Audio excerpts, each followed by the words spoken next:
Okay, so I'm Vinay Gupta of a thing called the Hexayurt project. And most of the time when you hear people talk about their projects, the projects are basically semi-centralized, there's a certain sense of political solidarity, there's a certain sense that the project is fundamentally about people. The Hexayurt project is none of those things. It's a project which is entirely about things. Right? This is a hexayurt, and it is the world's cheapest, worst house. 12 sheets of plywood, 5 pieces of 2x4, 160 deck screws, US price is about $86, UK price about 150 quid. It'll last several years in the outdoors, and it is a piece of shit. Right? But, per person per year, it's 20% of the price of a disaster relief tent, and it's vastly more comfortable because it gives thermal control, particularly if you're in areas which are too hot, or if you build them out of insulation in places which are too cold. And it's an example of something called open source appropriate technology, which is a very kind of small scale global movement to try and fix the material base that causes the world to be in the way that the world is. So most of the political decisions that are made in the world are fundamentally made when you pick your engineering solution. You decide that you'll use fiber optic cables, you therefore wind up with undersea cables which are subject to monitoring by the state. You decide that you're going to use coal-fired power plants, you therefore wind up with an enormous amount of CO2 emission, but you also wind up with a coal industry, which then becomes globalized. The material base, which is obviously familiar to Marxists, is fundamentally what defines our political choices. You can only choose between things which are possible. You cannot choose to do something which is impossible unless you're willing to do the engineering work to make it possible. Right now, the world as it stands is fundamentally broken at a civil engineering level, hence climate change. It's fundamentally broken at a civil engineering level, hence 1 billion or so people with no access to clean water, 1 billion or so people with no access to, or very limited access to food. These are fundamentally engineering problems, and it doesn't matter what kind of politics you have, those engineering problems will persist. So the first thing I want to say to you is, how many of you in the room are engineers? Right? Tiny handful, 3 or 4 people, right? The rest of you better understand that all of the political choices you make are only within the bounds of the engineering which has been done. You cannot choose to do something which the engineers have not made possible, and most of your choices are completely constrained. Politicization of engineering is the Buckminster Fuller agenda. Does anybody know who Buckminster Fuller was? So, right, handful of hands. Buckminster Fuller is the guy that we should have followed instead of Marx. Right? Fuller simply said, fix the material base, invest in the engineering, make the world's problems first soluble and then easily soluble, and then build on that base whatever kind of solution you want so that everybody has stable, peace and abiding happiness. Right? We've tried reorganizing society and playing around with the kind of monkey-centric power gaming, which has been our species' nature for the last 2 million years. And it turns out that there is no configuration of monkey-centric power gaming that allows you to power your civilization without emitting CO2, other than fixing the engineering base. If you don't do the engineering, you're going to get lousy solutions. And right now, the progressive movement as a whole has absolutely no interest in scant regard for engineering as the source of both all of the significant problems, witness nuclear weapons and global warming, right? The enormous death toll from cars. All this is engineering. Progressive movement historically has no interest in engineering. It's just about power, right?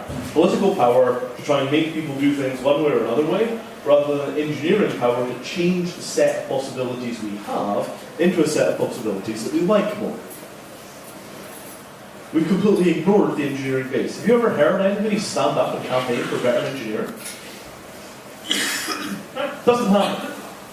Right? All the stuff about global warming. All we have to do is talk about policy.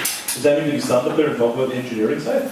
My God, we really need to do this and this and this, these pieces of engineering, these 5 pieces of research. We need to raise the money, move the money, fix the problem. No. What we talk about is regulation, we talk about policy, we talk about power, we talk about money. We never talk about where the problem actually is. And this is a huge cultural legacy that we have from the struggle for control of British society that happened around the time of the Industrial Revolution. As the basis for the generation of wealth moved from being feudal aristocracy, essentially we were run by the children of the Normans, to being the new industrial class, which was largely a bunch of northerners like we're now, right? You know, all of that kind of revolutionary stuff that was coming out of the black country, right? Burning them. Inside of that power struggle, British society figured out how to delegitimize engineering as a position from which one could exert political power as a way of protecting the feudal landed aristocracy. So, since that point... Oh, certainly. So,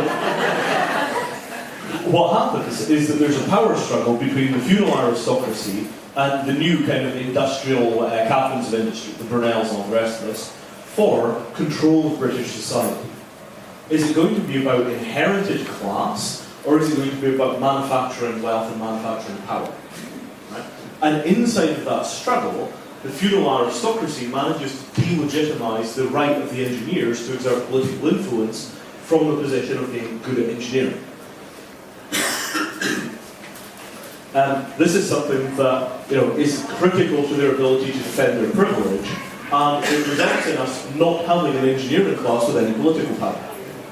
Right? Sir Tim Berners-Lee invents the web, which most people use every day for hours. Yeah. Does he have any substantial amount of political clout? Is he celebrated as being about the most important person to come out of the UK? No. Right? Sports spies? Absolutely. Politicians? Absolutely. Creators of enormously powerful global artifacts that shape everything that we do? Largely unknown. You've heard the name, but there's no substantial status associated with it. Right? So, the point I want to make here is this. You are completely incapable of solving most of the fundamental problems in the world unless you're an engineer. You can do nothing substantial about global warming unless you can actually deploy new solar panels or other equivalent technologies. Unless you're capable of building a 200-kilogram car, you are helpless. Doesn't matter who you elect, doesn't matter who you vote for, doesn't matter what you campaign on, it's not going to get fixed. The solutions that you could deploy, like bicycles, right? A bunch of engineers developed those, not you. Right? So, if you want to fix the world's problems, firstly, start figuring out how to selectively empower the engineers who are building the stuff that will fix the world's problems. Right? You can't do it. You are as helpless as somebody trying to take out their own appendix. You can't fix the global power structures. Right? You certainly can't fix the energy distribution. You can't do anything about food distribution. You can't figure out how to grow new food. Right? You are a de-skilled, helpless mob. Right? And you exist in a culture which looks at the people that have the skills to fix the world as if they were second-class citizens. Right? Look at the absolute, decimation of the culture of the nerds, which is happening online right now under the name Gamergate. Right? You take the only people that have the skills to actually repair the society that you're in, and you decimate their culture because you don't like their values. Actually, if you want this world fixed, these are the people that you need to persuade to your cause. These are the people that you need to fund and support. In the past 10 years, the open source world has created a free operating system, roughly equivalent to Windows or Mac OS, called Linux, and it's more or less solved the global education problem by creating Wikipedia. We now have organised free content that anybody can have to educate themselves, and we're rapidly on the way to building the end-use devices that people can use in their villages and in their slums to get an education. In that time, the progressive movement has done nothing but lose ground on every substantial agenda, and the open source movement can still get zero political voice or political support from the rest of the progressive movement. Right? The people that are actually solving the world's problems, because they are engineers and therefore without political status, get zero support from a movement that is rapidly losing ground on every single critical area. It is broken to the core. You can't fix it, you don't have the skills. The people who do have the skills are making incredibly rapid progress on education, on health, on energy, and on everything else, and we can get zero political support from them. It's broken. Stop worrying about the bloody politicians. Start supporting the engineers that are building a better world that you can actually live in right now. Stop messing around. Right? 200 years ago, right? 100 years ago, Marx gets started. Not 200 years, 100-something years ago. Marx gets started, or Marxism, the political force, gets started about we're going to emit wealth from factories and we want to figure out who controls the wealth emitted from the factories. Does it belong fundamentally to the workers in the factories or the capitalists that created the stuff, that bought the machinery, or does it belong to the designers of the things in the factory? Capital, labour, talent was the old tripod. Right? Right now, all of the activity politically is around fighting against capital. Nothing is going into supporting talent. Right? And it's the other fight. We've done unionisation. One of my great-great-great-great-great-grandparents was apparently avoided becoming a top medal martyr by about this much. Right? We've done huge amounts of struggle between labour and capital. And it turns out that we've lost and we're at a stalemate. The next round of the struggle is between talent and capital, and talent in the form of engineers are winning very fast against capital. The open source software movement is decimating everything that it touches. We are taking things that used to be extremely scarce goods and making them globally available to any human being at zero cost. And we've done it for knowledge, we've done it for software, we're doing it for cryptography, we're about to do it for financial instruments. Through things like Bitcoin, subsequent project called Ethereum that I work with. Right? So I want you to really heavily reconsider everything you think you know about how to win this game and about what victory looks like. Because all you're going to do is get increasing amounts of influence and control over a system with horrific engineering. Welcome to running a planet with 6 or 7 degrees of warming, while you all sit on your hands and wonder how we wound up in this mess. Right?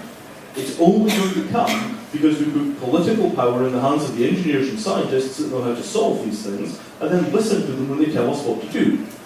I absolutely deny the right of a de-skilled political class to instruct the engineers about how to run the world anymore.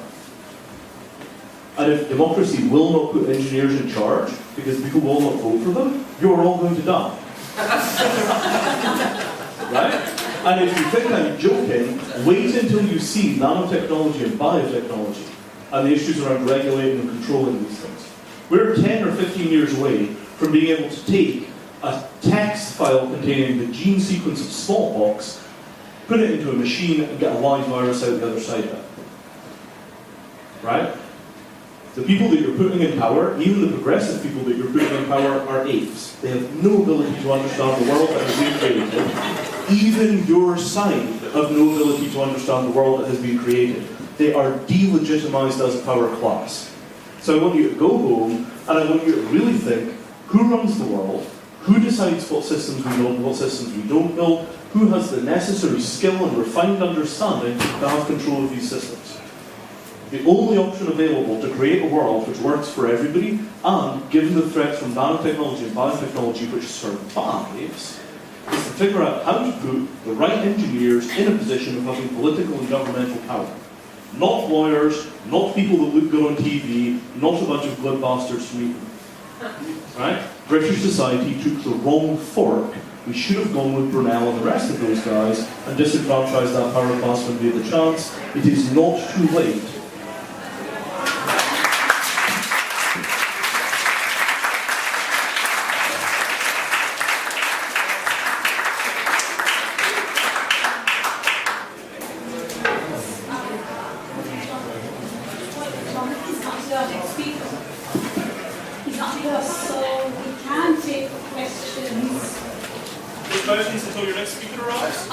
That's what 45 now. So I think maybe we'll start on 2 minutes. yeah, a few more minutes, not too long. Yeah, questions? Hello, Vinay Gupta. You say ignore the politicians, and I agree with basically everything you say, because I think I've been a big fan of your theories for a long time. But you say ignore the political class, but how do we get to a position where we are relying more heavily on talent rather than politics? And is there an argument to create a talent party, which is a party of skilled politicians who actually have backgrounds in research in relevant areas ministries? Question is, should we create a talent party? So, I mean, I'm all in favour of continuing to participate in electoral politics and potentially to sink some resources into it. Right? I think, for example, the Pirate Party has a pretty good claim to being the talent party. The Greens are also pretty long in science and technology. Right? They are by no means a bunch of warriors. Right? So I think that it's important that we continue to do these things, but without the expectation that they're going to give us fundamental solutions. Right? We didn't elect Jimmy Wales to start Wikipedia, we didn't elect Linus Torvalds to run Linux.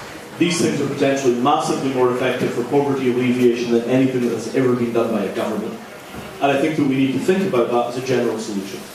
Right? As far as possible, design the engineering artifacts which will fix our societies by direct subscription rather than by electing people who then redirect tax money to go do these things.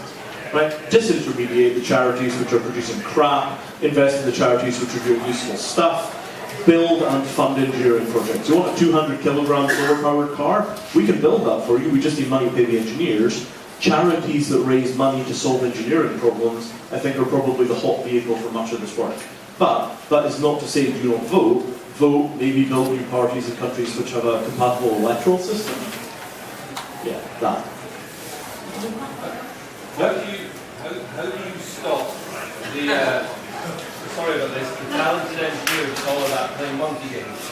How do we stop the talented engineers playing monkey games? When they know they've got? Because the question is a relationship around money. And what accrues to money and what you're talking about a complete change of mindset like Buckminster Fuller was. Absolutely. I mean, I'm very much right halfway between Fuller and Gandhi. Yeah. So what we have seen so far, right, is, do we have the next speaker? No. So okay. So what we've seen so far is that the people that are at the top of these kind of projects, like Torvalds or Jimmy Wales, are taking pretty much professorial salaries, right? I don't know what Wales is on, maybe it's 100k, it might be 200k, but it is by no means $3.8 million a year on the bonus, right? In the open source world. The engineers that are in the straight capitalist world are also solving global problems, right? So Elon Musk, right, made $300 million, put $100 million each into Tesla, SpaceX, and Solar City, and is currently about 60% of the actual functional government in America. Right? And if you actually want to look at the wing of the American system which is producing the solutions for the future, it is not the state. It is not NASA. All of that stuff is crap. Right? Even DARPA no longer has anything resembling the same research agenda. Right? But you look at Musk, right? These are the things the human race needs to be enduringly successful. We're going to go and build them in the market because the state won't fund them and charity doesn't work.